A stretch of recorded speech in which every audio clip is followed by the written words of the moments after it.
Hello everyone, कैसे हो आप सब। आई होप कि आप सब अच्छे होंगे। देखो, आज की इस पर्टिकुलर वीडियो के अंदर हम डिस्कस करने वाले हैं दोस्तों, तो टीचिंग एप्टीट्यूड है आपका यूजीसी नेट एग्जाम के लिए, उसके पीवाईक्यू के बारे में डिस्कस करने की कोशिश करेंगे दोस्तों। तो टीचिंग एप्टीट्यूड की जो यूनिट है, ठीक है दोस्तों, पेपर फर्स्ट की, वो मैंने इस चैनल पर कंप्लीट लगभग करवा दी है। तो उस यूनिट से मतलब जो पिछले सालों के जो प्रीवियस क्वेश्चन है पूछे गए थे 2017 और 18 एग्जाम के अंदर, उन क्वेश्चन के बारे में हम प्रैक्टिस करने की कोशिश करते हैं, उन क्वेश्चन को सोल्व करने की कोशिश करते हैं दोस्तों, ताकि आप प्रैक्टिस हो सके एग्जाम से पहले, क्योंकि एग्जाम से पहले प्रैक्टिस होनी जरूरी है दोस्तों। तो हम क्वेश्चन को देखते हैं दोस्तों। काफी इंपॉर्टेंट क्वेश्चन है और आपको यहाँ से मतलब ध्यान में रखना है, चीजों को समझना है कि ठीक है दोस्तों। तो क्वेश्चन है कि निम्नलिखित कथनों में से कौन सा जो शिक्षण है, निम्नलिखित जो कथन है उनमें से कौन सा शिक्षण और अधिगम के प्रकृति एवं उद्देश्यों को सर्वोत्तम रूप से प्रस्तुत करता है। क्वेश्चन को आपको समझना दोस्तों।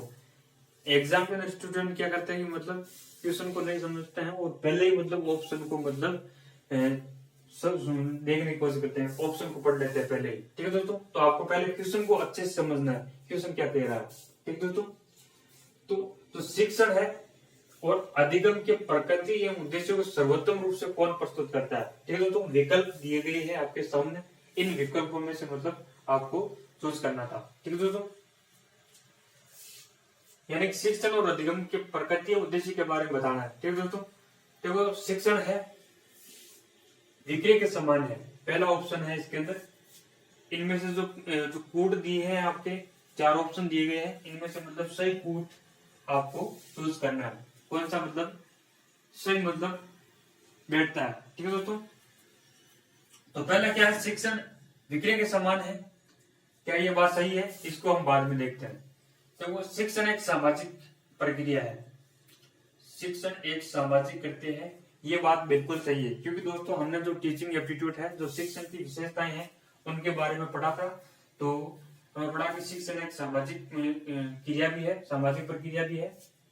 तो शिक्षण एक सामाजिक करते हैं, ये बात बिल्कुल आपकी राइट हो जाती है, ठीक है दोस्तों। तो आप मतलब एग्जाम के अंदर जो क्वेश्चन करते हो, सोल्व करते हो, तो मतलब आप ऐसे भी मतलब देख सकते हो कि भाई जो शिक्षण है सामाजिक करते हैं, इसके अंदर बी ऑप्शन है आपका राइट हो जाता है। तो ऑप्शन के अंदर मतलब जिसके अंदर बी है वो आपका राइट हो जाएगा, और जिसके अंदर बी नहीं है वो सीधा सा गलत हो जाता है। तो इसके अंदर जो ऑप्शन ए है, इसके अंदर बी नहीं है, तो ये गलत हो जाएगा। ऐसे मतलब आपको इल्यूमिनेट करना आना चाहिए, इससे मतलब क्वेश्चन है वो आपके मतलब जल्दी, सारे ऑप्शन आपको मतलब नहीं आते हैं तो भी आपके ऑप्शन है वो क्वेश्चन है वो सही होने के चांस 50%, इससे भी ज्यादा मतलब चांस है वो आपके बढ़ जाते हैं, ठीक है दोस्तों। क्वेश्चन इलिमिनेट करना आना चाहिए आपको, इससे क्या कि मतलब आपके क्वेश्चन है वो सही होने के चांस बढ़ जाते हैं, भले ही आपको मतलब सारे ऑप्शन नहीं आ रहे हो, ठीक है दोस्तों। तो ये तो आपका गलत हो जाएगा। अब अगला ऑप्शन देखना आपको, शिक्षण एक सामाजिक करते हैं। शिक्षण शिक्षण का तो आपको पता है कि भाई जो टीचिंग होता है, शिक्षक पढ़ाता है बच्चों को, वो एक शिक्षण कार्य होता है, ठीक है दोस्तों। क्लास के अंदर शुरू से लेकर एंड तक जो अपना जो वाचन करता है, ठीक है दोस्तों, पाठ पढ़ाता है, वो एक शिक्षण प्रक्रिया होती है, ठीक है दोस्तों। शिक्षण अधिगम निहित है, तो ये बात बिल्कुल सही है, ठीक है दोस्तों, यहाँ तक बिल्कुल सही है। जबकि अधिगम शिक्षण को समाहित नहीं करता, ये भी बिल्कुल सही है। भाई देखो, शिक्षण है, शिक्षण के अंदर अधिगम निहित है, पर शिक्षण कार्य होगा, टीचर पढ़ाएगा, शिक्षण कार्य कक्षा में करवाएगा, तभी तो अधिगम होगा ना। तभी तो अधिगम का मतलब होता है सीखना, भाई शिक्षण कार्य होगा तभी तो अधिगम होगा ना, तभी तो स्टूडेंट सीखेंगे कुछ। तो शिक्षण के अंदर अधिगम निहित है, शिक्षण होगा तभी अधिगम होगा, और जबकि अधिगम है ना वो शिक्षण का को समाहित नहीं करता है, यानी कि अधिगम है वो शिक्षण को समाहित नहीं करता है, यानी कि शिक्षण है वो अधिगम को समाहित कर लेता है, लेकिन अधिगम है वो शिक्षण को समाहित नहीं करता है। भाई शिक्षण होगा तभी अधिगम होगा, ठीक है दोस्तों। तो ये भी आपका राइट हो जाता है। तो बी और सी है, जिसके अंदर बी और सी है वो हो जाता है आपका लगभग मतलब बी और सी। जिसके अंदर सी नहीं है वो वैसे भी आपका वो गलत हो जाएगा, ठीक है दोस्तों। तो डी है, इसके अंदर सी नहीं है, तो ये आपका गलत हो जाता है, ठीक है दोस्तों।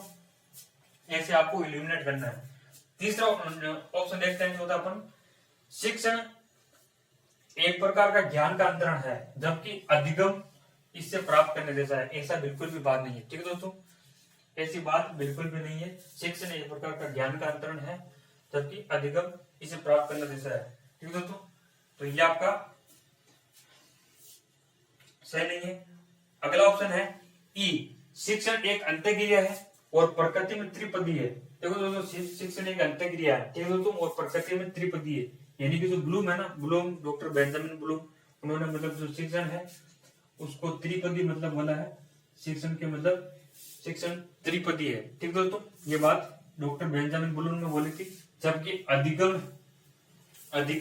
एक विषय के अंतर्गत सक्रिय कार्य है, यानी कि विषय के अंदर जो टीचर पढ़ाता है विषय को तो अधिगम होता है, ठीक है दोस्तों, अधिगम हमेशा सक्रिय होता है, ठीक है दोस्तों। शिक्षण होगा तो अधिगम सक्रिय होगा वहां पर, ठीक है दोस्तों। तो ये भी बात बिल्कुल सही है। तो आपका जो ऑप्शन है वो राइट कौन सा हो जाता है आपको, आपका एक तो बी, सी और ई।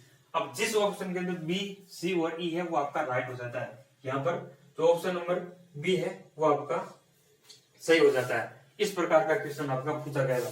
तो ऐसे मतलब आप चीजों को एलिमिनेट करना आना चाहिए दोस्तों, ऑप्शन को आपको एलिमिनेट करना आना चाहिए, जिससे कि मतलब आपका जो क्वेश्चन है वो आराम से इजीली सॉल्व होने के चांस होते हैं, ठीक है दोस्तों। और टॉपिक को आप डीपली पढ़ते हो तभी आपके जो कॉन्सेप्ट है वो इस प्रकार के आपके क्वेश्चन है वो क्लियर होने के चांस होते हैं, ठीक है दोस्तों। और वर्ड को मतलब आपको जो टॉपिक को आप पढ़ते हो तो वर्ड को मतलब वर्ड की जो लैंग्वेज है ना, लैंग्वेज से अक्सर व्यक्ति मार खाता है एग्जाम के अंदर, देखो दोस्तों। कई ऐसे वर्ड होते हैं जैसे शिक्षण अधिगम हो गया, त्रिपदी हो गया, ठीक है दोस्तों। ऐसे जो वर्ड है ना इसके मतलब आपको पहले से मतलब अर्थ निकाल लेना कि भाई एक्चुअल में अर्थ मीनिंग क्या होता है इसका, ठीक है दोस्तों। ये जो वर्ड होता है ना इसकी वजह से एग्जाम है वो एग्जाम के अंदर आपको क्वेश्चन आता हुआ भी मतलब कठिन हो जाता है, ठीक है दोस्तों। तो ऐसे जो कुछ वर्ड होते हैं उन वर्ड को आपको डिक्शनरी हिंदी गूगल के अंदर मतलब आपको देख लेना है, मतलब इसका एक्चुअल में अर्थ क्या होता है। इससे क्या कि आपकी जो लैंग्वेज है वो इजीली आप जिस लैंग्वेज के अंदर पढ़ते हो ना वैसे मतलब आप एग्जाम की आंसर दे सकते हो, ठीक है दोस्तों। तो आपको ये जो वर्ड है इसका भी मतलब ऐसे ध्यान होना चाहिए, जैसे कि मतलब आपके एग्जाम के अंदर क्लियर होने की चांस ज्यादा हो जाते हैं, क्वेश्चन सही होने के चांस हो जाते हैं, बढ़ जाते हैं, ठीक है दोस्तों। तो इस प्रकार का इजी क्वेश्चन पूछा गया था दोस्तों 2017-18 के अंदर, मतलब ये आपका पीवाईक्यू पूछा गया था यूजीसी नेट के अंदर, ठीक है दोस्तों। अगला क्वेश्चन है हमारा दोस्तों,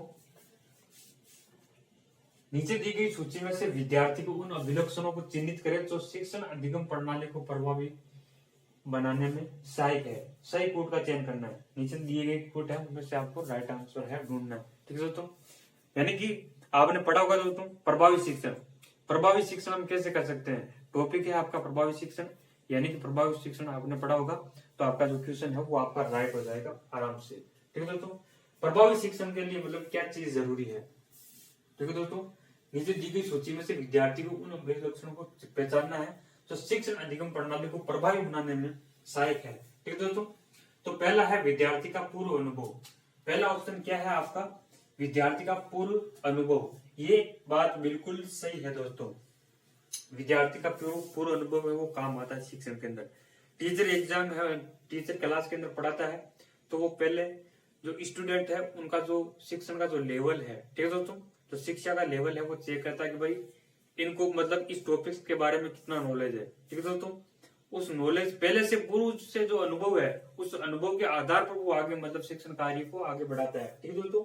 तो पहले वो अनुभव चेक करता है, टेस्ट के माध्यम से कर सकता है, क्लास के अंदर खड़ा करके भी पूछ सकता है, कैसे भी वो चेक कर सकता है। तो पूर्व अनुभव काम आता है, विद्यार्थी का पूर्व अनुभव शिक्षण को प्रभावी बनाने में सहायक है, ठीक है दोस्तों। पहली बात तो बिल्कुल सही है, ठीक है। दूसरा है विद्यार्थी की पारिवारिक वंश परंपरा। क्या ये बात सटीक बैठ रही है, आपको लग रही है, यानी कि पारिवारिक जो वंश परंपरा है ना, परिवार की वंश परंपरा का कोई मतलब नहीं है यहाँ पर, ठीक है दोस्तों। तो ये आपका गलत हो जाएगा। सी है विद्यार्थी की अभिक्षमता, ये बिल्कुल जरूरी है। विद्यार्थी की जो अभिक्षमता है, सीखने की जो अभिक्षमता है वो मतलब प्रभावित करती है, ठीक है दोस्तों। तो ये मतलब प्रभावी शिक्षण के अंदर सहायक है, यानी कि अभिक्षमता मतलब यानी कि किसी भी कार्य को करने की क्षमता, ठीक है दोस्तों। तो शिक्षण के अंदर भी जो अभिक्षमता है विद्यार्थी की वो काम आती है। तो ये बात आपकी बिल्कुल सही है, ए और सी और राइट हो जाता है आपका। और डी है विद्यार्थी के विकास की अवस्था। विद्यार्थी के जो विकास की अवस्था है ना वो भी बिल्कुल जरूरी है। ठीक है दोस्तों, विकास यानी कि विद्यार्थी का जो शारीरिक मानसिक विकास कितना हुआ, ठीक है दोस्तों, उसके आधार पर मतलब उसको कक्षा के अंदर मतलब पढ़ाया जाता है। ठीक है दोस्तों, जैसे ऐसा है कि भाई 6 साल के बच्चे को सीधा 10वीं में डाल दिया। ठीक है दोस्तों, 6 साल का जो बच्चा है उसको पहले शुरू से लेकर फर्स्ट सेकेंड थर्ड ऐसे क्लास पर उसको मतलब बिठाया जाता है और जो शिक्षण कार्य है वो किया जाता है। ठीक है दोस्तों, तो विकास के माध्यम से शरीर और मानसिक विकास के आधार पर मतलब उसका शिक्षण कार्य चलता है। ठीक है दोस्तों, तो विद्यार्थी की जो विकास की अवस्था है वो भी मतलब इसके अंदर सहायक है। ठीक है दोस्तों, तो ये आपके तीनों राइट हो जाते हैं।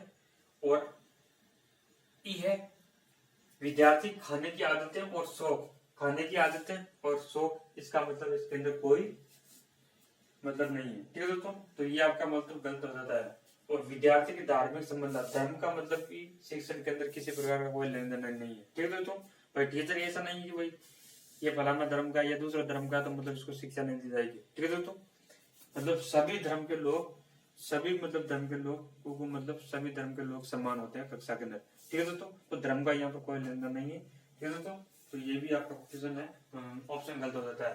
तो इसके अंदर तीन ऑप्शन है आपके राइट हो जाते हैं, ए, सी और डी।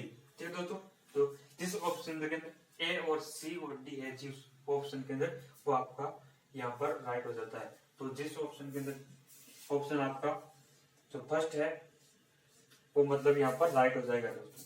ठीक है दोस्तों, ऐसे मतलब आपको क्वेश्चन को करना है और इस प्रकार के क्वेश्चन ही आपके एग्जाम के अंदर पूछे जाते हैं। इस प्रकार का जो टॉपिक है वहां से मतलब आपको इतने मतलब डीप नॉलेज आपको होनी चाहिए। ठीक है दोस्तों, तो ये चीजें मतलब आपको ध्यान में रखनी है दोस्तों। और एग्जाम के अंदर मतलब जो लैंग्वेज है, लैंग्वेज को आपको विशेष तौर से ध्यान रखना है। जो शब्द होते हैं वो हमारे कभी सुने हुए नहीं होते हैं, जिस कारण से मतलब हमें आता हुआ क्वेश्चन भी मतलब हमारा गलत हो जाता है। ठीक है दोस्तों, तो मैं आपको एक बार फिर से कहूंगा कि आप जो कठिन शब्द होते हैं, जैसे जो आपका रिसर्च होता है, रिसर्च वाले यूनिट है उसके अंदर कब कठिन शब्द होते हैं, कम्युनिकेशन के अंदर ऐसे कठिन वर्ड मिलते हैं आपको। ठीक है दोस्तों, और जो टीचिंग एप्टीट्यूड है उसके अंदर भी आपके ऐसे वर्ड होते हैं, तो उसको आपको गूगल कर लेना है, उनका मतलब देख लेना कि भाई एक्चुअल में इसका मतलब क्या होता है, जिससे कि आपको मतलब वर्ड वहां पर आपको क्वेश्चन में दिखेंगे तो आपको पता चल जाएगा हाँ इसका मतलब ये होता है। तो आपका जो क्वेश्चन है वो सही होने के मतलब और ज्यादा चांस बढ़ जाते हैं। ठीक है दोस्तों, तो मिलेंगे ऐसे ही और क्वेश्चन के साथ, तब तक के लिए wish you all the best, thank you. और नए हो तो चैनल को सब्सक्राइब कर लो और बेल आइकन को प्रेस कर लो और वीडियो को लाइक कर लो दोस्तों। ठीक है दोस्तों, तो मिलते हैं नेक्स्ट वीडियो की तरफ, तब तक के लिए wish you all the best, thank you.